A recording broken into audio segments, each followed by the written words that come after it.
Good morning, everyone. Thank you so much for being with us here on Atlanta News First Plus. I'm Joy Lim Nakran. Just want to share with you some of the top stories that we're following, starting with this top story on AtlantaNewsFirst.com. If you haven't had a chance to check this out, a really kind of stunning details here. Apologize, I need to adjust the screen there for you to get a better look.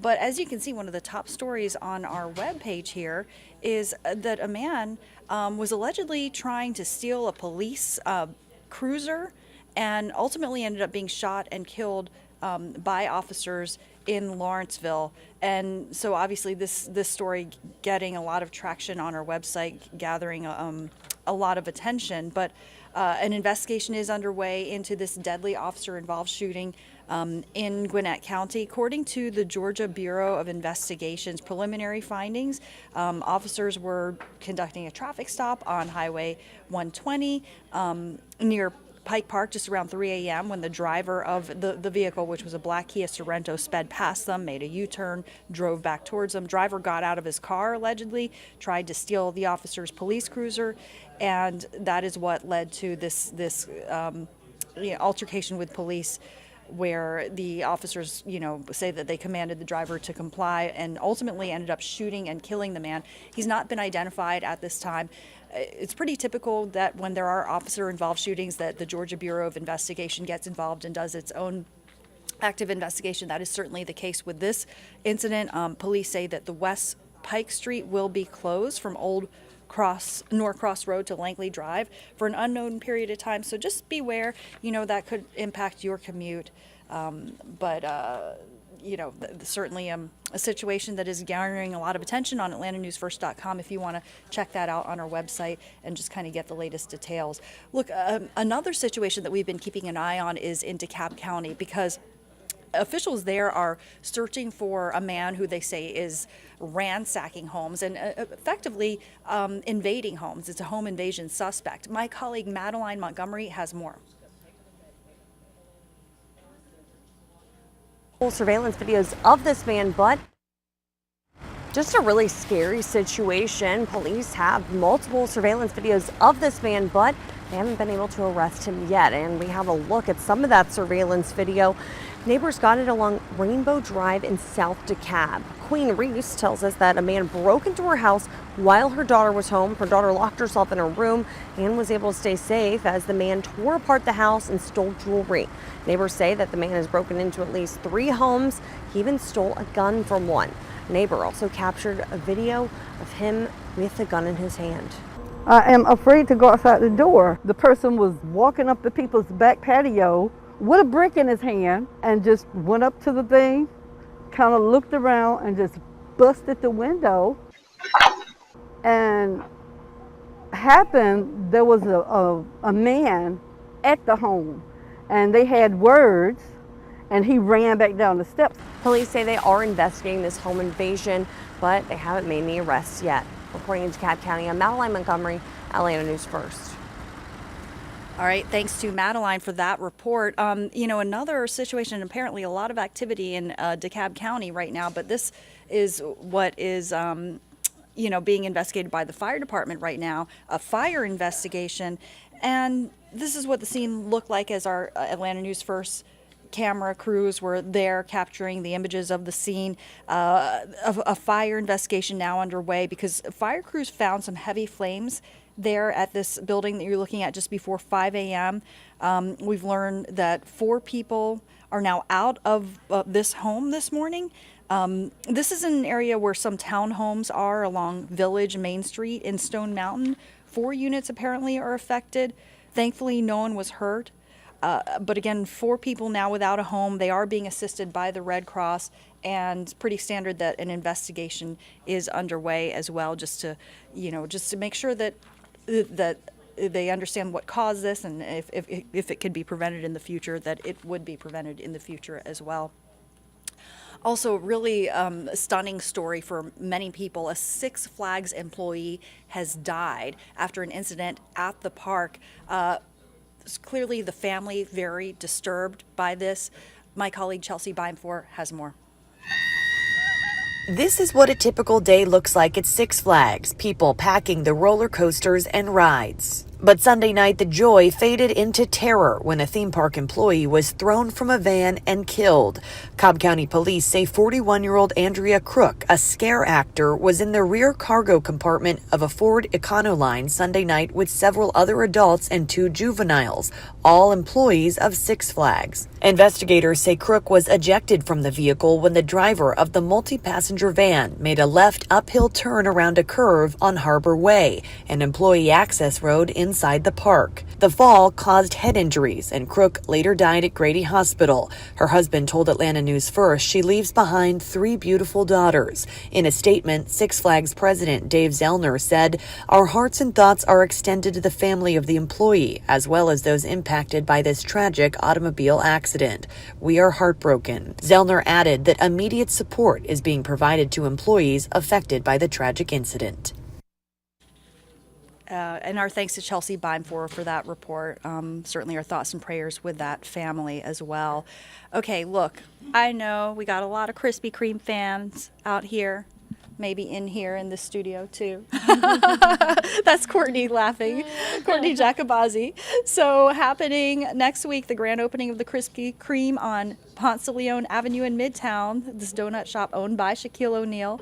It was damaged in 2 separate fires in 2021 before it was then demolished. Throughout grand opening week, Krispy Kreme is going to randomly award 10 dozen lucky guests a celebration ticket worth a dozen free original glazed donuts every single month for a year. Isn't that pretty good? I mean, They're always giving away donuts over there. Oh I feel my like goodness. They're always giving away a free dozen. Well, you know, hey, why not? I know, If seriously. You got it, flaunt it, I guess. You know what I mean? Yeah. So here we are with meteorologist Courtney Jacobazzi, and wow, that is actually a beautiful map. I don't know what it means. It's like the rainbow. But it does look like that, and that's going to show you that cooler air is actually on the way, which if you're a fan of the cooler temperatures, then you're going to like the forecast as we head into the weekend. So some changes on the way. We're going to take you through it all and talk about a really nice work week ahead weather-wise. If you've been enjoying the past few days, then our forecast is pretty much going to be a copy and paste. So you'll continue to enjoy the next several days as we wait for the changes. And the changes in the form of some cooler air. So what you're looking at is the temperature outlook for next week. This goes just beyond the 7-day. This is the 6 to 10-day temperature outlook. So go a few days beyond the 7-day and take the average of it all. We're looking cooler than average. Average for this time of year, actually, our average high finally went down into the upper 70s, 79 for this time of year. And we do have some high temperatures cooler than that on the 7-day forecast. So we're going to bring you through all of it, let you know when that's on the way, when you need to bring out the jackets, maybe some sweaters that you've been waiting to wear, your boots, all the fall wear. You'll be able to take that out this weekend. I'm First Alert Meteorologist Courtney Jacobazzi. I appreciate you spending some time with us this morning here on Atlanta News First Plus. Of course, we're going to get all into your forecast and talk about what is on the way so you can be prepared for the rest of your week and, of course, the weekend. So let's go beyond here. Obviously, some cooler air is going to make its way into the forecast, and we'll get there eventually. But in the meantime, it's going to be another warm day with a lot of sunshine, a beautiful view over Lake Lanier. Behind that graphic there, Midtown showing lots of beautiful blue sky, and that will continue through the day today. Again, low 80s for the afternoon. It'll be just really comfortable. The humidity still fairly low for us, so it's not going to be hot and humid. It'll be hot and dry. Just overall a nice afternoon. If you have any dinner plans tonight around 8, 9 o'clock, we'll generally be in the low 70s, and by 11, we'll be in the upper 60s. Here's a look at those temperatures area-wide across the metro today. Upper 70s for the higher elevations of the mountains, so really, really beautiful up there.